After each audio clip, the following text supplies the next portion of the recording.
So Right. Exactly, and that's how you kind of have to look at Magic, though, is as a hobby. Which Right. sucks, though, because it'd be cool to take that to a competitive level. right, but you can't. Yeah, I just don't think it's good to think about it that way. Like if you're trying to be gung ho and like the pro tour and shit, I think you start falling into a mindset that's incorrect with the game right now because the structure of the game isn't set up to support that yet.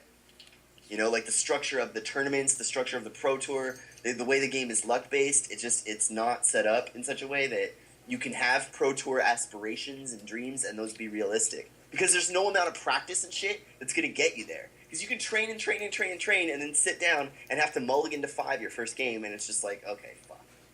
You know? Right, there's only so much that you can do in your control. I gotta Exactly. admit, though, when you fucking heat up, it feels good. It does. When you're just like never mulliganing, when you're just nut curving, and you take down a tournament, like it feels awesome. Yeah, I agree. But it happens like a lot less than just typical variants. Yeah.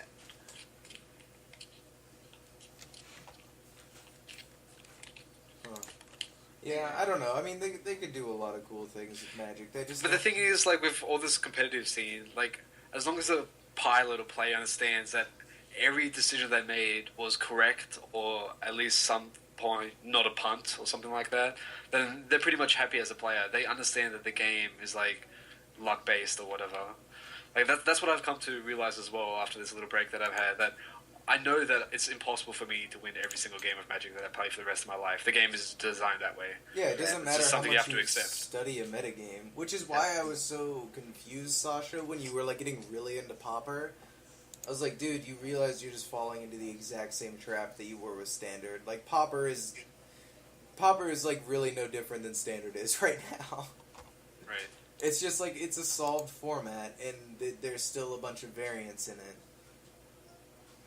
I mean, like there's definitely room for innovation in Standard and Pauper, but it's so minimal that like when we were talking about niche changes to decks and like It's really not innovation. It's just metagame calls. yeah, and like sometimes you're just wrong. Like you just like, and that's where variance kicks in, is because you can make these niche changes and then just never see them come into effect because you didn't like see, you didn't get paired up against like Storm or anything like that, and you really had a Storm heavy sideboard because you thought you were going to see that and you just never did, and yeah.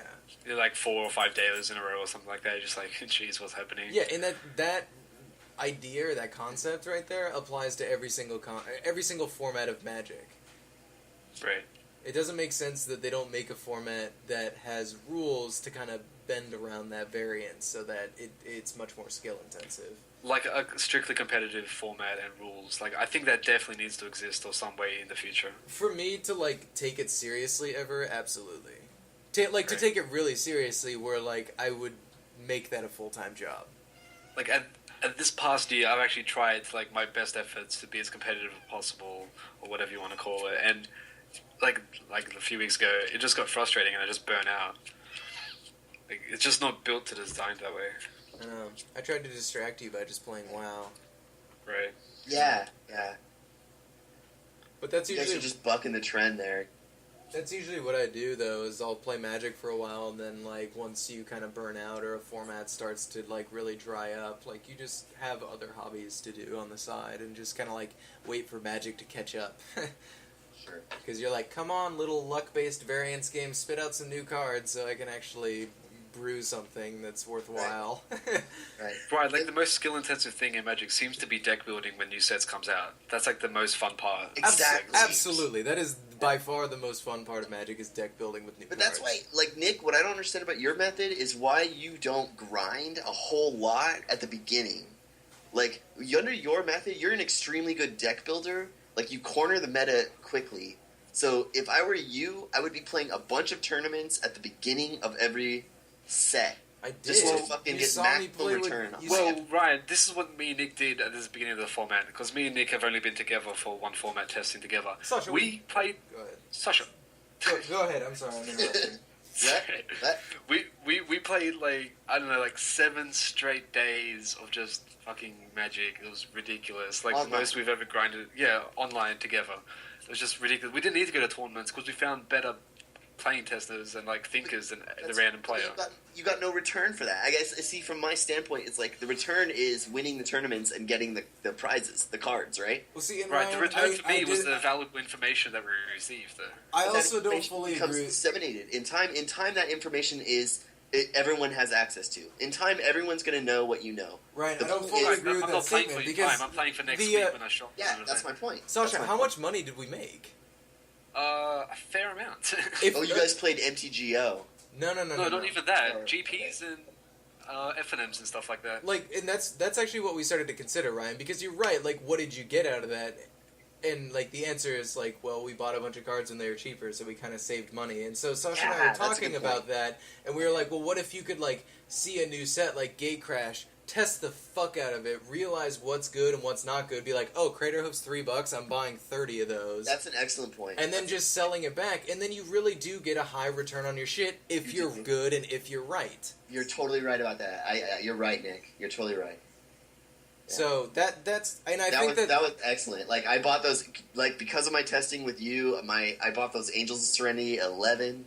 I bought those Crater Hoofs at 3. Armada Worms. Armada. Well, the Armada Worm's kind of at the same spot. But they did go up. Yeah. We bought them. Tristani. We bought them at 10. They went up to 20. Tristani went from 5 to 15. Yeah, but you're right. Yeah, you're right about that. That shit puts you way ahead of the curve. So I mean, I guess it saves you money there. And if you were to do that in a mass amount, Well, it like, makes you money. It makes you money there. what did I say?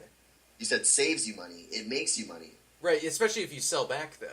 Yeah, Like if you just bought out eBay, bought out Star City on certain cards that you thought were going to go up. Like I did it. I bought how many Deathrite Shamans? Like 29 or something. Totally. Yeah, something- yeah. Yeah, I'm just gonna wait I'm gonna wait a whole entire year on those things. I'm just gonna sit on them, and they're gonna go up to fucking $17, and I'm just gonna sell them. How is that card not Well- gonna do? How is that card not gonna do what Noble Hierarch did? Because it Someone- might get reprinted. No. You're dealing with fucking wizards. It's dude. gonna They get might reprinted reprint in a cards. year. Yeah, it might get reprinted at Modern Masters and then reprinted. I don't know. It might get reprinted in Modern. And then, Masters. come on, bro, it's Wizards. You don't know what's gonna happen. I don't know though. I feel like that card might go under the radar right now with Modern Masters, just because I feel like they're already kind of in the printing process of that kind of stuff. You know. Look, all I'm saying is you can't. This isn't like science. You can't rely on the fact that the card Right, isn't gonna. right, absolutely, I agree. And there's no way they couldn't call an audible right now if they And wanted to. certainly for a Type 2 card, you are rewarded for liquidating as fast as possible. Like, that Crater Hoof Behemoth, as soon as it hit $20, $15, you probably should have sold. I thought about it, but then I just said fuck it. But that's the thing is, I thought it would be cool to set aside like $1,000 and do what Sasha and I did. Which Sasha, by the way, that whole entire week that we tested, how fun was that? That was pretty fun. We got to know each other very well. Yeah, like we would literally just wake up and play Magic, and we figured out everything pretty fast. I don't. Yeah, it was, like you said, it's a straight week of waking up, going online, going to sleep. There were waking very up, going few online, going to cards sleep. that went under our radar, and I don't think we overrated any card. Did we? Did Well, we? What? Did Vraska was much better than we said, right? Ross good. Yeah. Vraska. I like Vraska less than I like Thundermaw Hellkite, and I hate Thundermaw Hellkite. Fuck you guys. Roscoe rules. Vraska's the shittiest, like, for how good people think it is, there's the biggest separation between that and how good it actually is. Of any card in Standard right now, it has Jesus. the biggest gap. Yeah. How is that card not worth 10 cents? I had that card come out against me. It was pretty funny. Dude, Nick, I gotta tell you, man. There was this weirdest situation that happened at the last FNM where I was playing against Junk Tokens, and the guy literally had a Sorin, a Vraska, and a Garuk out against me. And The like, baby guru? yeah, and was making tokens and fucking emblems and shit. And literally, he got his Sorin up to 6, and I took it with a Zealous and killed the fucking other 3 planes. I killed it and other 3 planeswalkers and a creature, and then returned the planeswalkers into play on my side. It was so funny. Wait, was it uncounterable too? Well, yeah, because it was off a cavern, obviously. Okay, so you covered He it. didn't have any counter spells, but it was just funny because he lost all his planeswalkers, and like He probably you know, thought he was so far ahead.